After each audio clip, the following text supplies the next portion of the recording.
What is your pleasure, Senator Judge Erwin Tulfo? Mr. Presiding Officer, Senate President, ladies and gentlemen, this impeachment court was established to try the Vice President of the Republic. Ang punto ko po rito,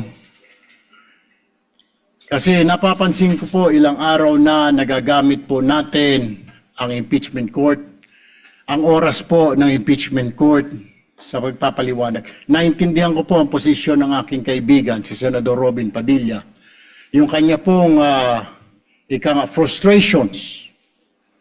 Pero gusto ko lang po sana ipaalala sa ating presiding officer, sa ating pong Senate President, at matanong ano po ba ang ating ginagamit na rules ngayon? Pwede po ba yung mga problema po labas sa impeachment court na ito o labas sa kaso ng Vice President ay dadalhin natin dito? Di po ba ang korte na ito na itatag para po sana kay Vice President at kay Vice President lamang?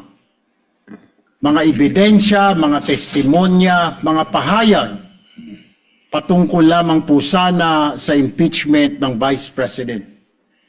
Kasi dito pong mga nagdaang araw, Mr. Presiding Officer, Senate President, mga kasama, napansin ko po na nagagamit ang oras po ng impeachment court sa pagtatanggol po ng mga nakaraang araw ng sarili ng ilan sa mga kasamahan natin sa mga akusasyon.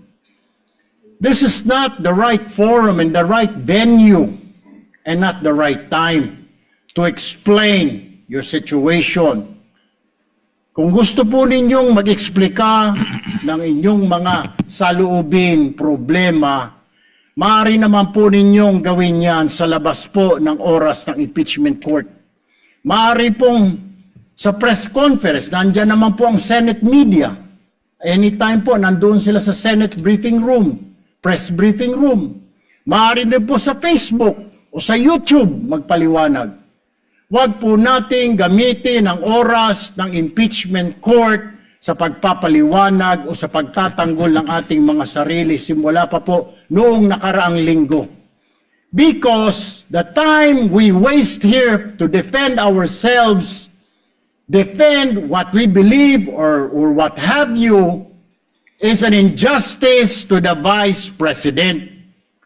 Yung oras po na ito dapat ilaan natin sa pakikinig sa depensa ng Vice Presidente, sa mga akusasyon laban sa Vice Presidente, hindi po pagdidepensa sa mga sarili natin kung tayo inaakusahan ng kung anong mga ahensya, kung tayo po ay may mga kaso, may mga investigasyon.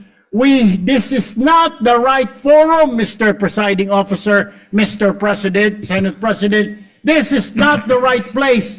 This court was established, was created, the impeachment court, for the Vice President and Vice President only. This should be her time. This should be her forum, not our forum here, na ilabas natin ang saloobin natin, mga sagot natin sa mga akusasyon, mga kaso laban sa atin. And this is not also the time, Mr. President, Mr. Presiding Officer, na hanapin yung mga kasama nating nawawala, nakakulong, dapat po doon sa Senado natin, sa sesyon natin, and not here in this court, Mr. Presiding Officer, Mr.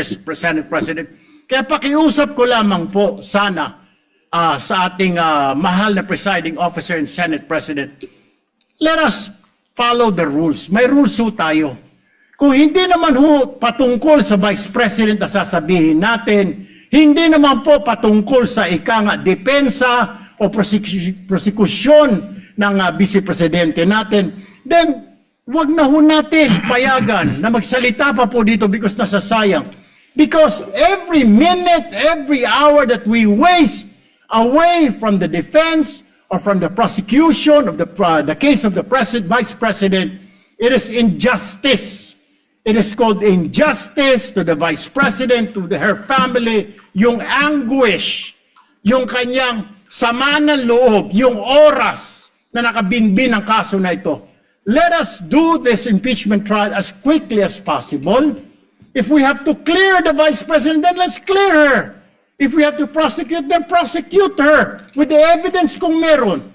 Not waste our time kung ano-ano sinasabi natin dito to protect ourselves, to defend ourselves. This is not the right forum, Mr. Presiding Officer. Kindly wind up, Mr. Senate Senator Judge President. Erwin Tulfo. This is not the right forum for us to defend ourselves. Bring it somewhere else. Bring it to the press. Bring it to the social media, but not here. Thank you, Mr. President. The remarks of the gentleman are noted.